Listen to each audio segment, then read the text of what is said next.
ఓం శాంతి 6/2/1976 అవ్యక్త బాప్దాద యొక్క మధుర మహావాక్యాలు. కుడి భుజం ఎడమ భుజం లాంటి వారే బాబాకు సహయోగులు. రాత్రిని పగలుగా పరివర్తన చేసేవారు, పాతదానిని క్రొత్తగా చేసేవారు, విశ్వ పరివర్తకుడు, విశ్వానికి హితకారి మరియు విశ్వ కళ్యాణి బాబా మాట్లాడుతూ ఉన్నారు. బాప్దాదా పిల్లలందరినీ ఈరోజు విశేషించి సహయోగి రూపంలో చూస్తున్నారు. బాబాకు సహయోగులుగా అయిన దానికి చూపే స్మృతి చిహ్నం మీకు తెలుసా? చూసారా? సహయోగి స్వరూపాన్ని భుజాల రూపంలో చూపిస్తారు. ఏ విధంగా అయితే శరీరం యొక్క విశేష కార్యకర్తలు భుజాలు, అదేవిధంగా బాప్దాదా యొక్క కర్తవ్యంలో కార్యకర్తలు నిమిత్తంగా పిల్లలైన మీరే.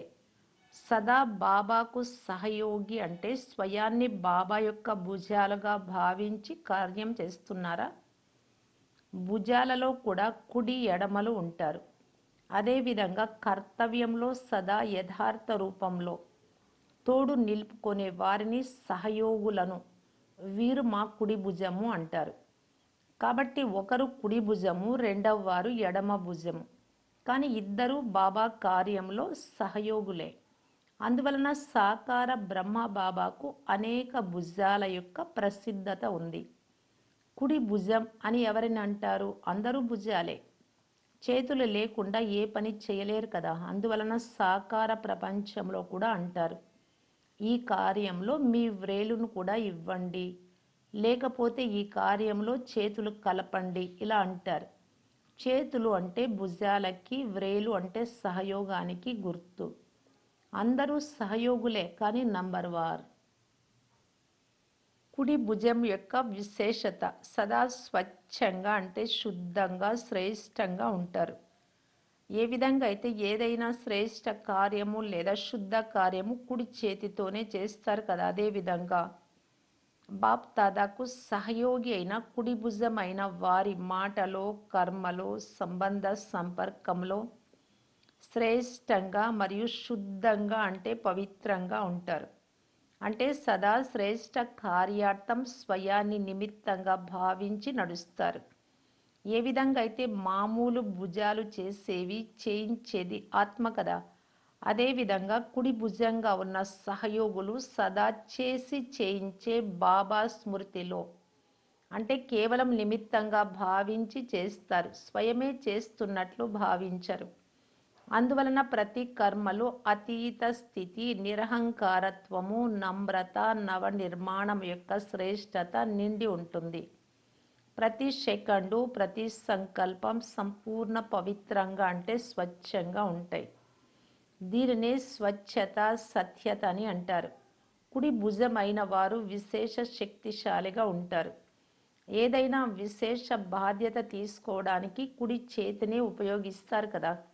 అదేవిధంగా బాబాకు కుడి భుజమైన సహయోగి ఆత్మ సదా విశ్వ కళ్యాణము, విశ్వ పరివర్తన యొక్క బాధ్యత చాలా సహజ రీతిలో తీసుకుంటుంది. తమకు తానే బాధ్యత వహిస్తారు. సదా మాస్టర్ సర్వశక్తివాన్గా అనుభవం చేసుకుంటారు. కుడి భుజం యొక్క విశేషత కార్యాన్ని తీవ్రంగా చేస్తారు.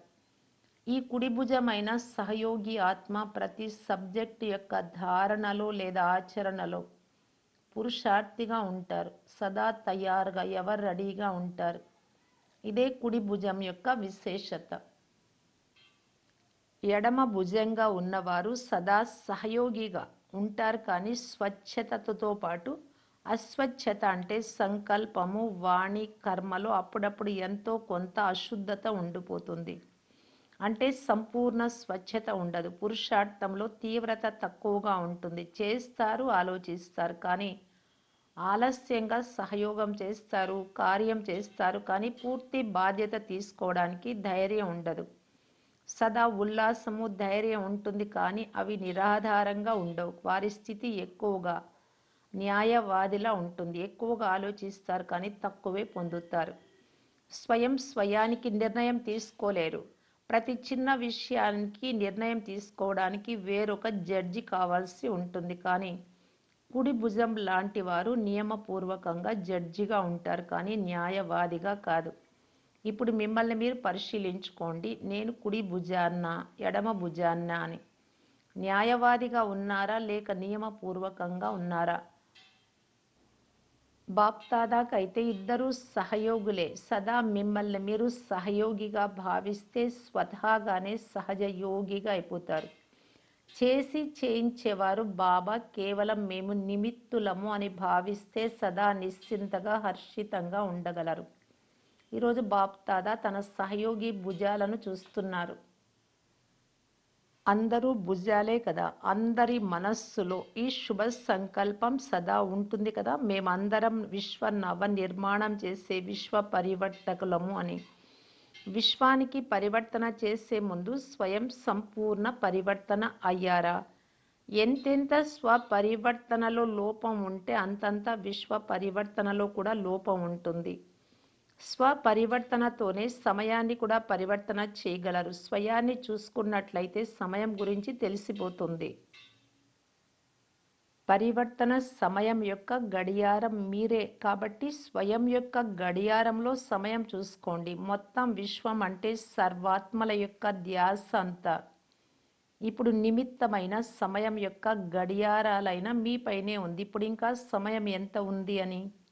అందువలన ఈ పాత ప్రపంచం యొక్క సమయంను సమాప్తి చేయటానికి నిమిత్తంగా స్వయాన్ని భావించి స్వయం సంపన్నం చేసుకోండి. మంచిది, అర్థమైందా?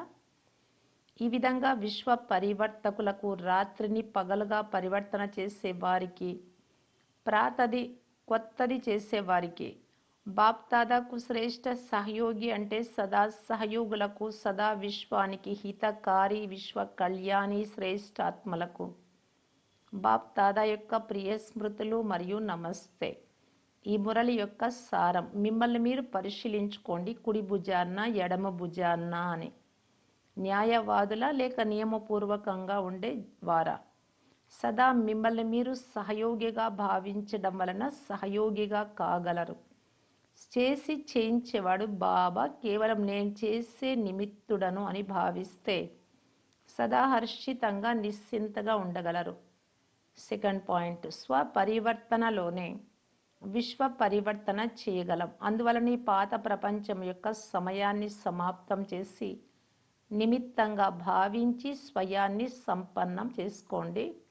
థర్డ్ పాయింట్, ఎవరైతే చేసి చేయించేవాడు బాబా, మేం చేసే నిమిత్తులము అని భావిస్తారు, వారి ప్రతి కర్మలో అతీత స్థితి మరియు నిరహంకారత్వం మరియు నమ్రత, నవ నిర్మాణం యొక్క శ్రేష్టత నిండి ఉంటుంది.